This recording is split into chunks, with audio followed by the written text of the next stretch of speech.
शरणं गच्छामि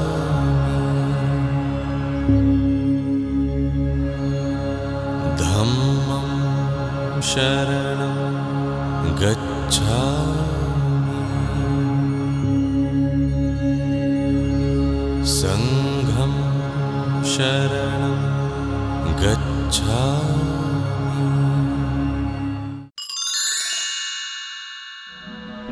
बुद्धा कहने को तो केवल एक शब्द है, लेकिन अपने अंदर संपूर्ण ब्रह्मांड का ज्ञान समाये हुए है। राजकुमार सिद्धार्थ जिन्हें ब्रह्म का ज्ञान हुआ, आज हम उन्हें भगवान बुद्ध के नाम से जानते हैं। हिज एमिनेंस द 13th सोनर रिम्पोचे उन्हीं के अनुयायी हैं और हमें बुद्ध होने का ज्ञान देते हैं। हर साल दार्जिलिंग में ऑल इंडिया तमाम बुद्धिस्ट एसोसिएशन की ओर से कई कार्यक्रम आयोजित किए जाते हैं, जिसमें द 13th सोनर रिम्पोचे दार्जिलिंग और यहाँ के लोगों को बुद्ध ज्ञान से परिचित कराते हैं। इस कार्यक्रम के दौरान हिज एमिनेंस दार्जिलिंग के अलग अलग गांवों में जाकर लोगों की मदद करते हैं। सवेरे हिज एमिनेंस द 13th सोनर रिम्पोचे पेदोनकोन पर पहुंचे और वहां के सर्वेक्षण करने के बाद वहां के लोगों को बौद्ध क्या है और इसे कैसे अपने जीवन में अपनाएं, ये समझाते हुए दिखे।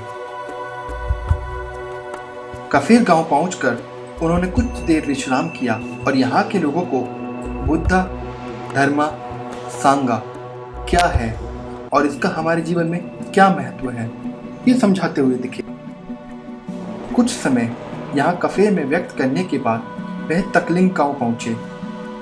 तकलिंग के लोगों ने उनका बड़े उत्साह से स्वागत किया। रिम्पोचे ने धर्म पूजा करके और लोगों को मंडेला का महत्व समझाया। कल के अंक में देखिए इस पावन धर्म यात्रा में कैसे तकलिंग, चालसा और सिंगी के वासियों को रिम्पोचे ने शिष्य का महत्व समझाया और माता पिता का बौद्ध संस्कृति में योगदान बताया।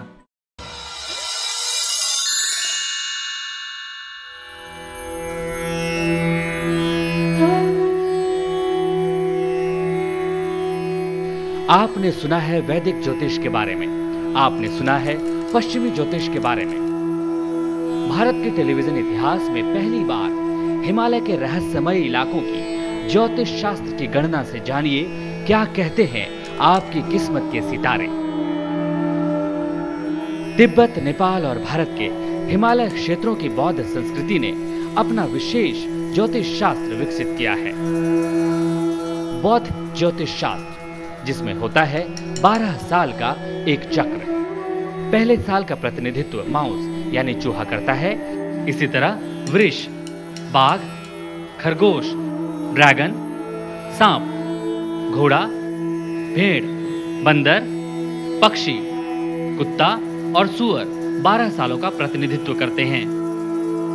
बौद्ध ज्योतिष शास्त्र की गणना काफी सटीक मानी जाती है। तो क्या कहते हैं आपकी किस्मत के सितारे, जानिए बुद्धिस्ट एस्ट्रोलॉजर सेरिंग छांजुंग से। Tashidele, Namaskar, 23rd June 2010, 12th day of the 5th lunar month, Wednesday,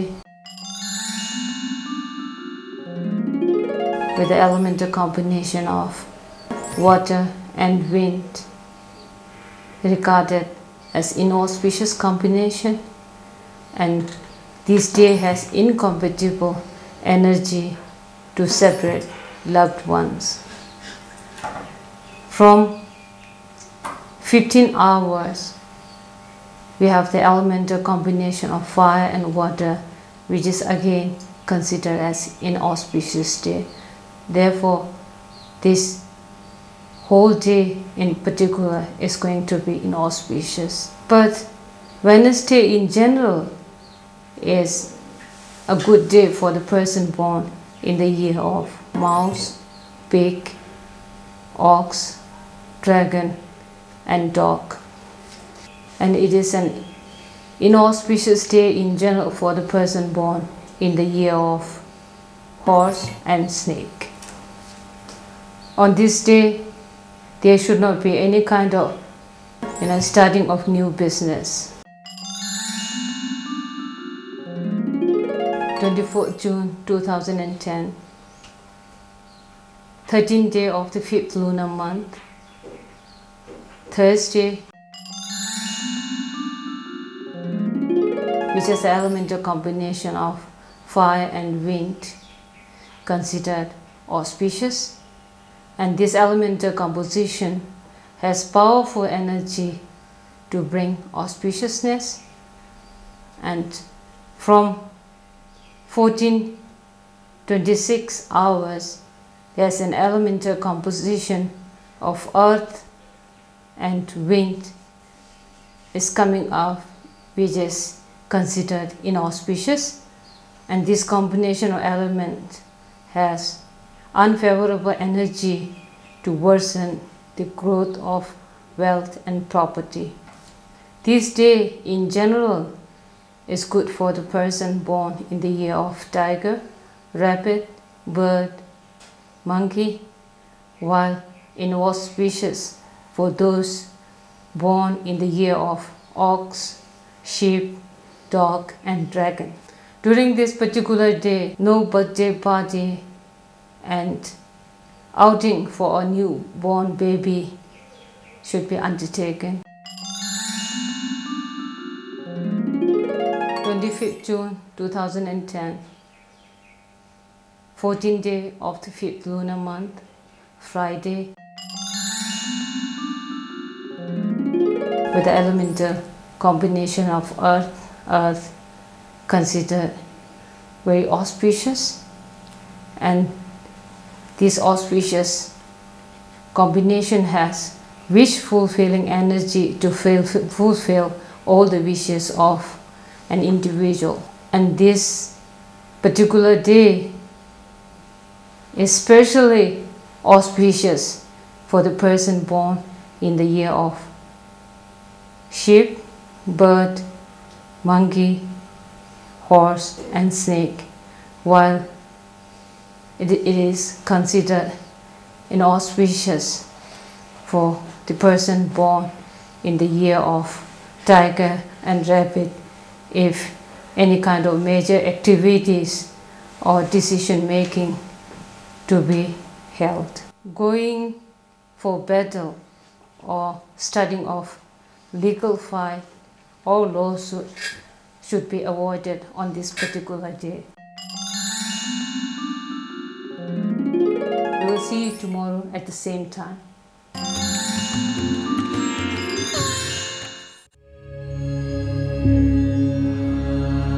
बुद्धं शरणं गच्छामि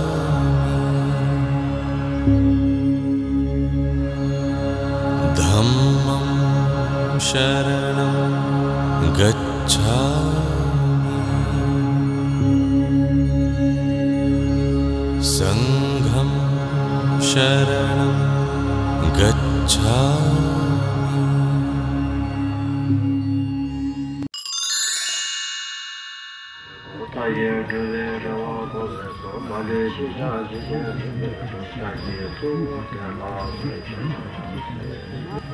आज यहाँ हमारे धर्म नेता और भगवान बुद्ध के संतान पैदुंग निवासियों के साथ मिल करके एक शुभ कार्य में आरंभ करने का मुझे अवसर मिला है। और जैसे आगे में बता रहे थे कि यहाँ अभी सांगे शिवलिंग गोटा के नाम से एक हमारे एक बुद्धिस्ट का एक सेंटर या एक इंस्टीट्यूशंस वो बड़े पैमाने पर हो या छोटे पैमाने पर हो, इसका सवाल नहीं है। और छोटे छोटे इकट्ठे होकर के तो बड़ा बनता है। मुझे खुशी इस बात का है कि आप लोगों ने तहे दिल से मान करके इस कार्य को करने का निर्णय लिया है।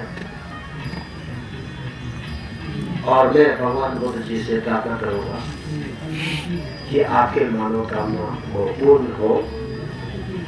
और कभी वांग करते हैं तो तोरमा को माथे पे लगाएं तो हम पूरा धन हो गई, वांग प्राप्ति हो गई, ऐसा हम लोग सोचते हैं। और हम कोशिश नहीं करते हैं कि महात्मा जी क्या बोल रहे हैं, गुरु जी क्या बोल रहे हैं और हमें किस रास्ते पर चलना है। तो ये आदत हमको छुटाना होगा, थोड़ा बदलना होगा। आप सुनिए और सुन करके उसके अर्थ पर विचार रखो और उसको भूलिए मत और अपने जीवन में कैसे उतार सकता है, तब हम आगे बढ़ सकता है। तो इसीलिए आप लोगों से निवेदन है कि ये जो यहाँ के गुम्बा बनेगा, अवश्य बनेंगे, आज नहीं तो कल। आपने आरंभ कर दिया,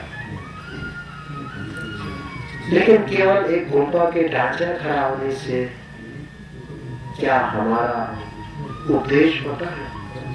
नहीं। क्या उसी गुम्बा में भगवान बुद्ध जी की प्रतिमा अगर हम स्थापित कर दिया तो क्या हमारे लक्ष्य प्राप्त हो गया? नहीं।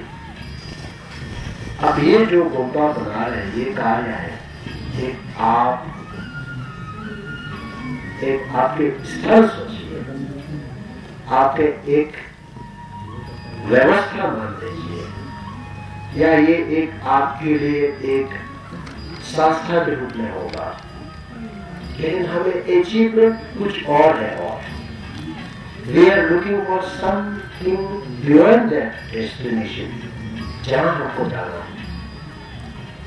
तो हमारा लक्ष्य क्या है? हमको कहां जाना है? हम सांगे की गुफा तक जाना है। मतलब we are looking for Buddha land, we are looking for enlightenment। तो हमारा जर्नी वहां तक जाना है। अब वहां तक जर्नी तय करने के लिए आपको एक मीडियम चाहिए, एक संस्था चाहिए, एक आपको व्यवस्था चाहिए। तो वो ये गुम्बा या ये सेंटर आपके लिए एक व्यवस्था बन करके आपके सामने उपलब्ध हो सकता है। अगर आप दिल्ली जाना है तो उसके लिए व्यवस्था रेल हो सकता है, उसके लिए व्यवस्था गाड़ियां हो सकते हैं, उसके लिए व्यवस्था एरोप्लेन हो सकते हैं। जिसके पास ज्यादा धन की शक्ति है वो एरोप्लेन से चला जाएंगे, और जिसके पास कम धन की शक्ति है वो ट्रेन से जाएंगे, लेकिन आखिर पहुंचेंगे दिल्ली। लेकिन आपकी यात्रा यहाँ से शुरू करके निकले पैदल से, जब शिलीगुड़ी पहुंचा आप दिल्ली का डेस्टिनेशन भूल गए।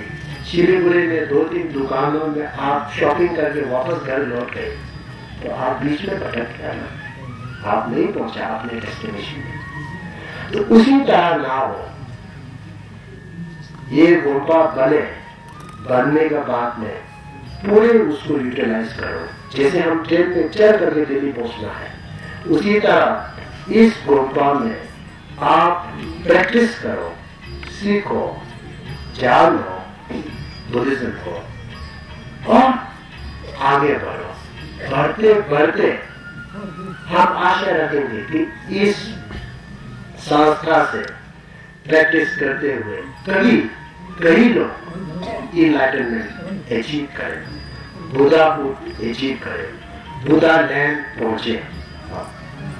तो ऐसा आपके मन में रखना है। ऐसा रख करके सब इकट्ठे होकर जोड़ करके इस कार्य को कीजिए और अपने आप को सही में एक बुद्धिस्ट, जीनियन बुद्धिस्ट बनाइए।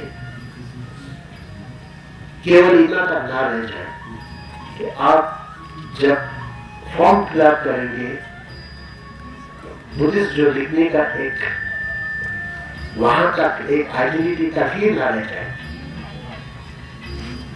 लिखने में केवल आपका रिलीजन का कॉलम आएगा तो बुद्धिस्ट लिखेंगे, लेकिन आपसे पूछा जाएगा तो आपको बुद्धिज्म के ऊपर में कोई नॉलेज नहीं, और आपके जीवन के व्यवहार में भी कोई बुद्धिस्ट का कोई प्रभाव नहीं,